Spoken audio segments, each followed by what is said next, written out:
Hello guys, welcome to Sathya Academy. Let's crack the dream.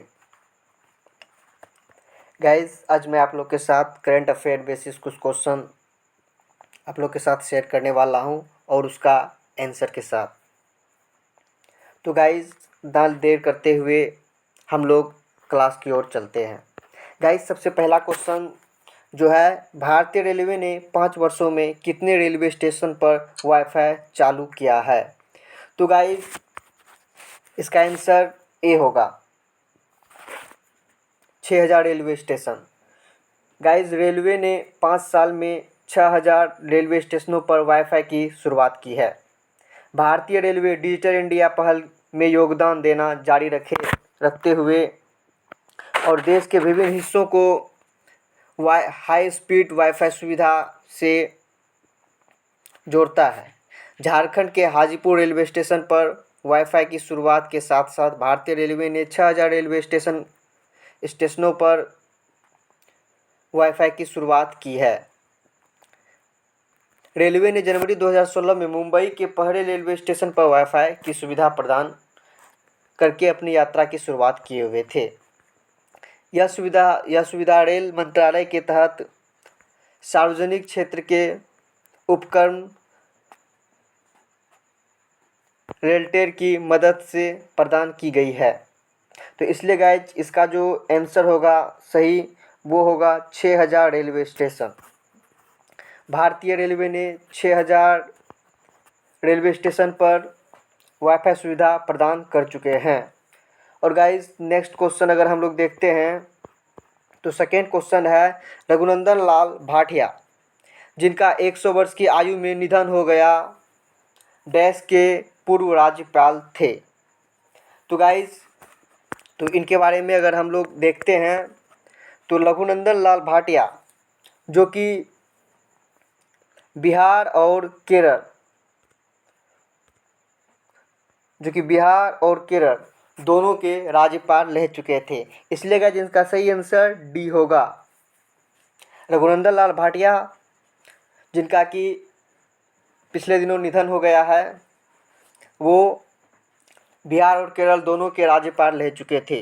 वो राज्यपाल होने के साथ साथ गाइस वो 6 बार एमपी भी रह चुके हैं जो कि सीनियर कांग्रेस लीडर के नाम से 6 बार लगातार 6 बार एमपी रह चुके हैं।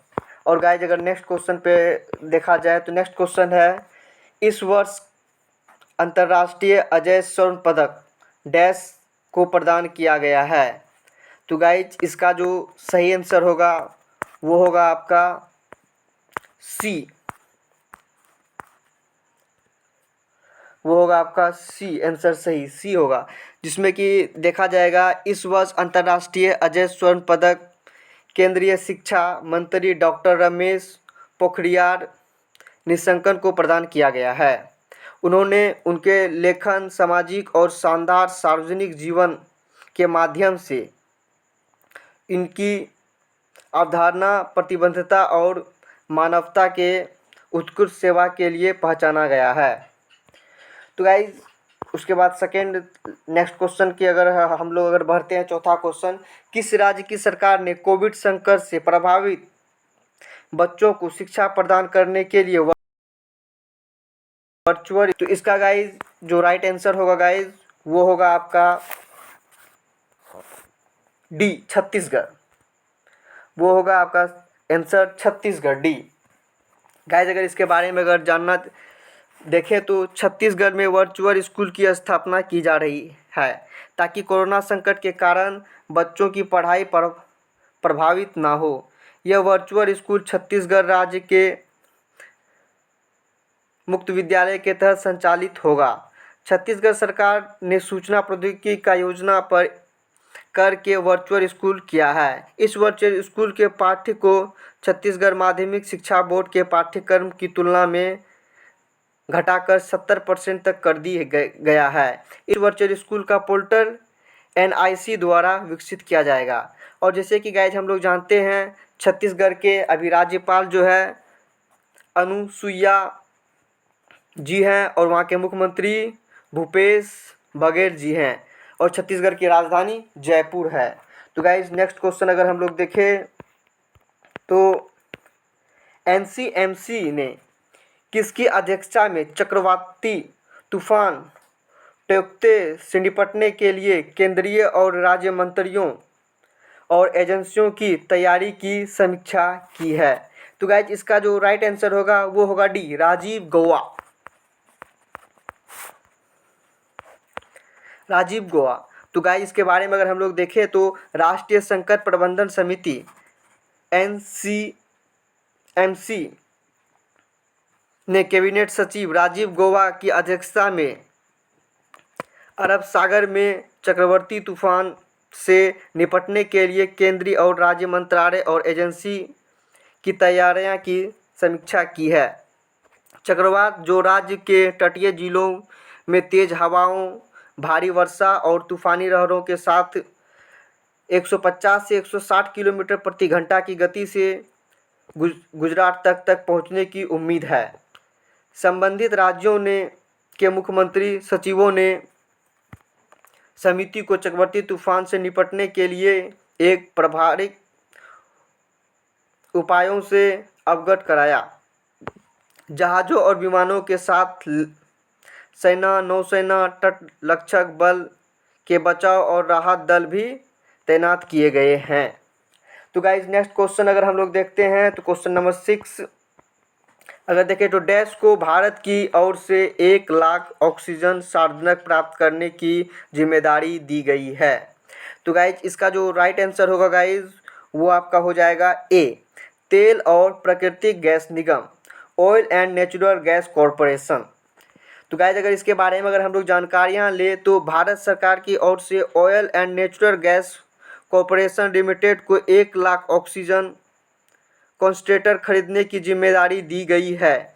कोविड-19 महामारी की दूसरी लहर के दौरान देश को ऑक्सीजन की कमी से निपटने में मदद करने के लिए यह कदम उठाया गया है। ये खरीद की लागत भारत सरकार द्वारा वहन की जाएगी।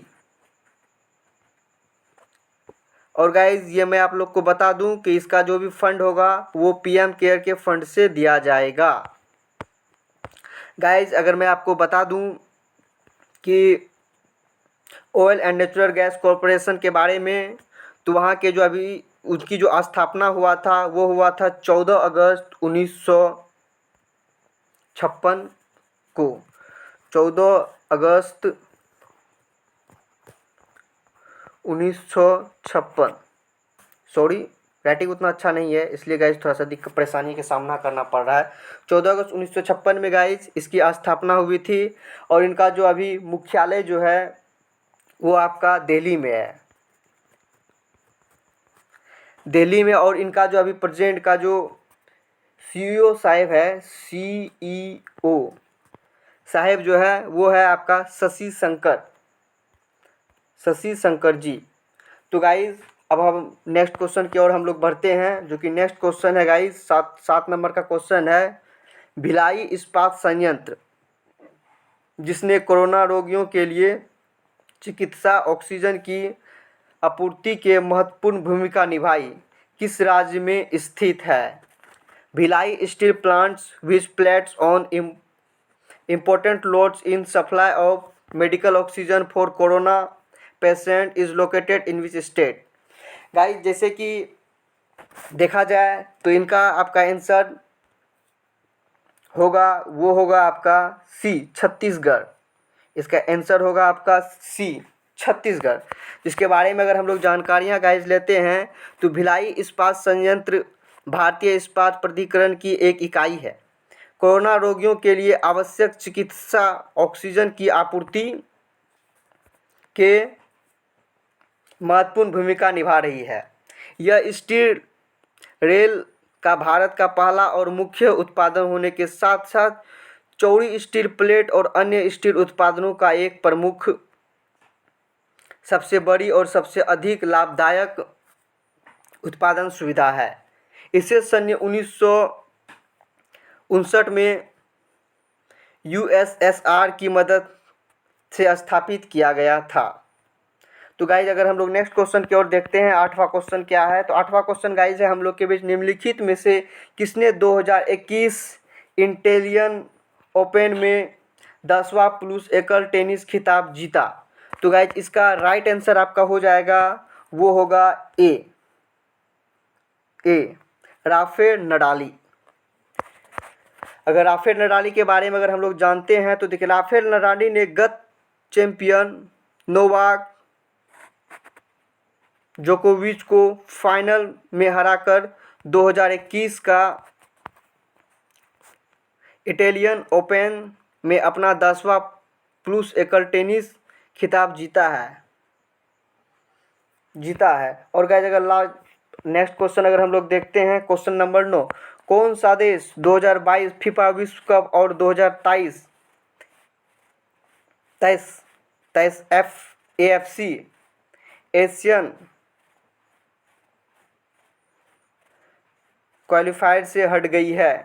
तो उसका सर जो आंसर होगा गाइज, जो कि आप लोग भी जानते हैं, हम लोग भी जानते हैं, जिसे देखा जाए तो अभी तो हम और कुछ देश, हमारी देश और मान यूँ मान देखा जाए तो वर्ल्ड की सारी देश अभी कोरोना काल से जूझ रहे हैं, लेकिन इस देश की अगर जनता की अगर बात किया जाए तो वो हर दिन कोरोना महामारी से ही जूझ रहे हैं, क्योंकि वहाँ की सरकार अपना नियम, अपना कायदा कानून चलाते हैं।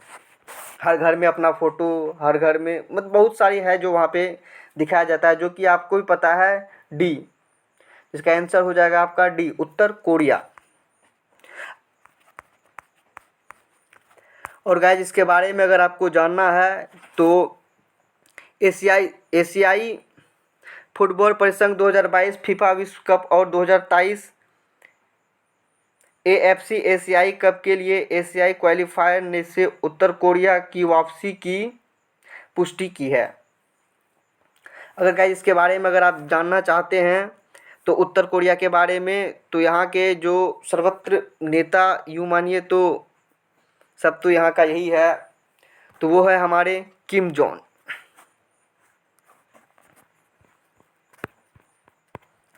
गाइस नेक्स्ट क्वेश्चन जो 10वां क्वेश्चन है, अंतर्राष्ट्रीय हॉकी महासंघ IHF, जिसने कोविड-19 के कारण बेल्जियम अर्जेंटीना प्रो लीग संबंधों को स्थगित कर दिया और इनका मुख्यालय कहाँ पे है? तो गाइस अगर इसका मुख्यालय के बारे में अगर देखते हैं तो इसका मुख्यालय जो है आपका वो हो जाएगा, इसका आंसर सी गाइस,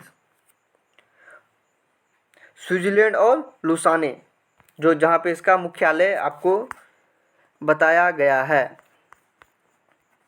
और गाइस अगर इसके बारे में अगर हम लोग जानना चाहेंगे तो इसके जो स्थापना हुआ था, मतलब फाउंडेड किया गया था 7 जनवरी 1924 को, 7 जनवरी 1924 को।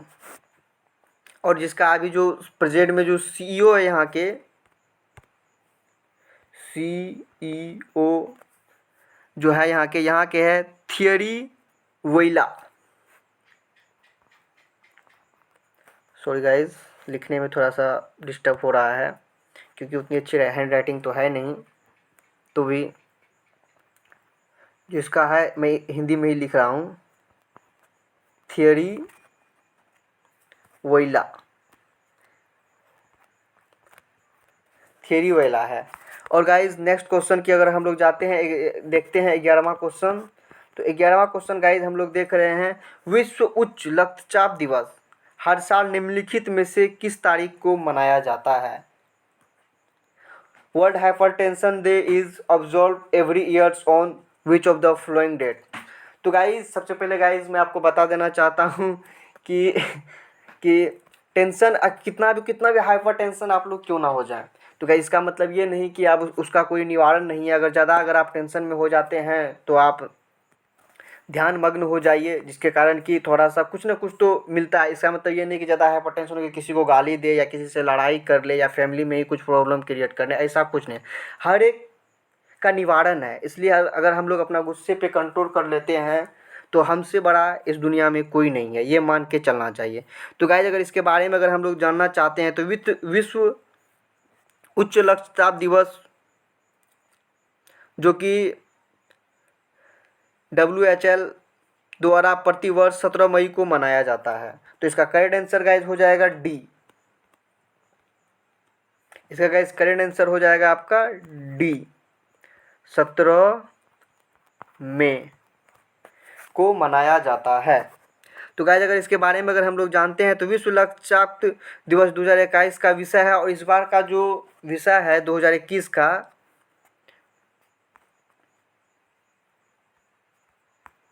तो अगर देखिए तो अपने रक्तचाप को सटीक रूप से मापे। इसको अगर इंग्लिश में भेजे तो मेजर योर ब्लड प्रेशर एक्चुलेटरी कंट्रोल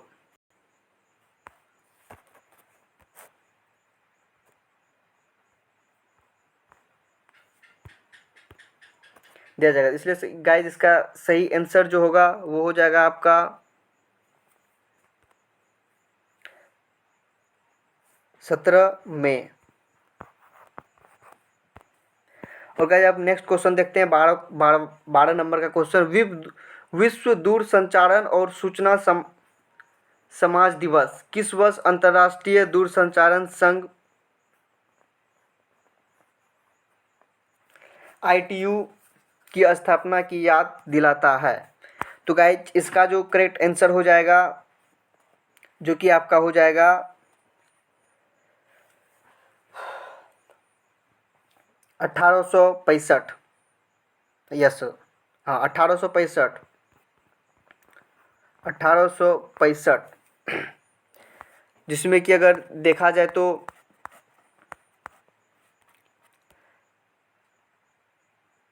संचार के महत्व के बढ़ाने में जागरूकता बढ़ाने और संयुक्त राष्ट्र से सतत विकास लक्ष्यों को बढ़ाने पर ध्यान केंद्रित करने के लिए हर साल 17 मई को विश्व संचारण और सूचना समाज दिवस मनाया जाता है।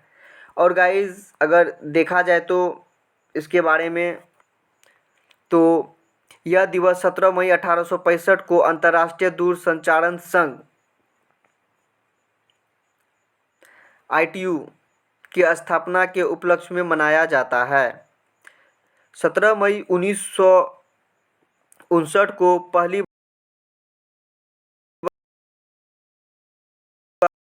बार 12 मई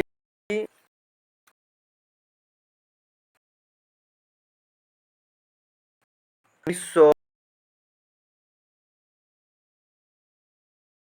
विश्व संचालन दिवस प्रतिवर्ष मनाया गया। ITU की स्थापना और 1865 में पहले अंतर्राष्ट्रीय टेलीग्राफ कॉन्वेंस पर हस्ताक्षर करने के अवसर पर मनाया जाता है ये दिवस। विश्व दूरसंचारण और सुरक्षा समाज दिवस WTISD 2021 का विषय है चुनौतीपूर्ण समय में डिजिटल परिवर्तन को गति देना। इस बार का अगर थीम देखा जाए, इस बार का अगर इसका थीम देखा जाए तो इस बार का जो थीम है चुनौतीपूर्ण समय में डिजिटल परिवर्तन को गति देना, इस बार का ये थीम रखा गया है गाइज। और गाइज अगर हम नेक्स्ट क्वेश्चन की बात करते हैं 13 नंबर की क्वेश्चन की, किस भारतीय प्रौद्योगिकी संस्था के शोधकर्ताओं की टीम ने लेंस रहित कैमरे के लिए एल्गोरिदम विकसित किया है? गाइज देखा जाए तो लेंसलेस कैमरा मतलब कि लेंसलेस कैमरा, विदाउट लेंस का कैमरा, जो कि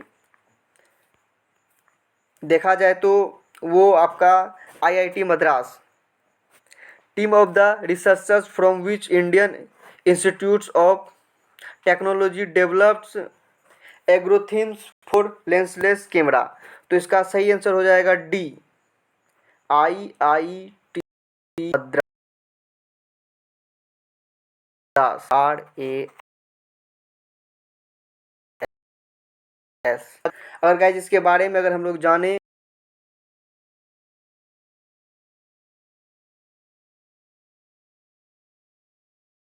कि and Rice University, US have developed algorithm of lens cameras. तो गाइज एक साधारण तौर पे जाने तो आईआईटी मद्रास ने एक कैमरा का को विकसित किया है भाई, इसलिए इसका राइट आंसर आपका हो जाएगा डी। और गाइज नेक्स्ट क्वेश्चन, अगर हम नेक्स्ट क्वेश्चन की ओर जाते हैं, 14 नंबर की क्वेश्चन, निम्नलिखित में से किस राष्ट्रीय वाहक ने अपनी जियोलाइट कार्गो उड़ान की पहली शुरुआत की है? Which among the following national carriers has begins the first of the zeolites cargo flights? तो इसका सबसे सही आंसर होगा guys A number, Air India. Air India. Air India के बारे में अगर हम जाने तो इसकी जो स्थापना हुआ है गाइज, सॉरी, इसका जो फाउंडर है, एयर इंडिया का जो फाउंडर है वो है आपका जे.आर.डी. टाटा। जे.आर.डी. टाटा। और जो ये के साथ ये आपका हुआ था जुलाई, JULY, जुलाई 1930 में, सॉरी 30 में फाउंडिंग हुआ था। 1930 में आपका ये फाउंडिंग हुआ था। और गाइस इसका जो मुख्यालय, जो हेड क्वार्टर है वो है आपका new Delhi, HEAD, head quarter, QUARTERS, quarters. Head quarters जो है इसका गाइज वो है आपका दिल्ली में। और अगर इसके बारे में देखिए तो राष्ट्रीय वाहक एयर इंडिया ने भारत सरकार के साथ अपनी पहली जियो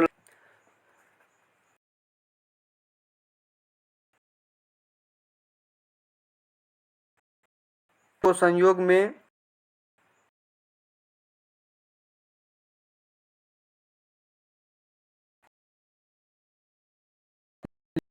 लिए इन खेपों के लिए रक्षा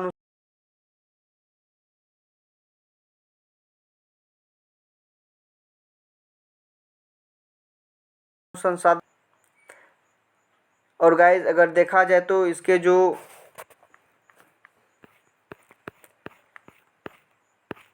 और गाइज अंत में मैं आपको यही कहना चाहूँगा कि साथिया एकेडमी यूट्यूब चैनल जो कि हाल ही में बनाया गया है और ये मेरा फर्स्ट वीडियो है गाइज। तो गाइज़ मैं आपसे पर्सनली रिक्वेस्ट करना चाहूँगा कि गाइज़ फर्स्ट वीडियो था, सही तरह से बन भी नहीं पाया क्योंकि पहला वीडियो था, मैं सही तरीक़ा से बना भी नहीं पाया। लेकिन गाइज़ आप क्वेश्चन देखिए, क्वेश्चन का कंटेंट कैसा था। और इसी तरह से गाइज़ मैं डेली बेसिस पे आपके लिए एक एक वीडियो लाऊँगा। और गाइज़ आपसे एक हम्बल रिक्वेस्ट है कि प्लीज़ गाइज़ आप जितना हो सके मेरा इस वीडियो को शेयर करें, लाइक करें और सब्सक्राइब करें। क्योंकि गाइज़ जब तक मुझे लाइक सब्सक्राइबर नहीं मिलेगा तो मैं लाइव क्लास नहीं ले पाऊँगा। और लाइव क्लास जितना जल्दी मैं लाऊँ उतना सबके लिए बेटर होगा। और गाइज़ मैं आपको बता देना चाहूँगा कि मैं और मेरी टीम जो कि साथिया एकेडमी यूट्यूब चैनल की शुरुआत किए हुए हैं, और हम लोग का एक ही मकसद है कि हर किसी को सफलता दिलाना। इसलिए guys I humble request to you कि please subscribe my YouTube channel Sathiya academy,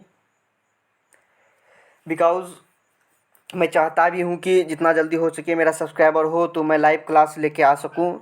और गाइज़ आए हुए दिनों में आप लोग के बीच हर एक विषय, इंडियन पॉलिटी हो गया, ज्योग्राफी हो गया, हिस्ट्री हो गया, ये सारी क्लास अलग अलग टीचर्स के बदौलत भी दिया जाएगा, जिसमें कि मैं अक्सर करंट अफेयर ही आपका लूँगा, जिससे कि मैं आशा भी करूँगा कि बेस्ट कंटेंट दे सकूँ मैं आप लोग के बीच। क्योंकि गाइज़ मुझे भी पता है कि मेहनत तो गाइज़ लगता है वीडियो बनाने में, ये आप लोग को भी सर पता होगा। और मुझे भी पता है कि जो आप मेरी वीडियो को 10 मिनट, 15 मिनट या आधा घंटा देखते हैं, तो आप लोग को अगर मैं बेस्ट फैसिलिटीज़, बेस्ट कंटेंट के साथ अगर मैं आपको नहीं पढ़ाऊँगा तो अच्छा नहीं लगेगा। क्योंकि हर किसी का टाइम इस समय में बहुत मायने रखता है। इसलिए गाइज़ मैं नेक्स्ट टाइम और क्लास लाने वाला हूँ इससे भी बेस्ट कंटेंट के साथ, और मैं बहुत जल्द कोशिश करूँगा कि न्यूज़पेपर का भी क्लास मैं बहुत जल्द ला सकूँ। और गाइज ये तो मेरा फर्स्ट क्लास था इसलिए थोड़ा सा गलती भी हुई होगी, तो गाइज उसे इग्नोर करते हुए प्लीज़ लाइक और subscribe my YouTube channel. And guys मिलते हैं नेक्स्ट वीडियो में मैं आप लोग के साथ बहुत जल्दी। इसीलिए गाइज आई होप कि आप लोग को समझ में आया होगा। And guys I humble request, मैं आपसे दिल से रिक्वेस्ट कर रहा हूँ कि please subscribe my YouTube channel Sathiya academy. And please guys इसे लाइक और सब्सक्राइब ज़रूर कीजिएगा। इसी के साथ गाइज दीजिए मुझे और अपना दोस्त को अलविदा। बाय।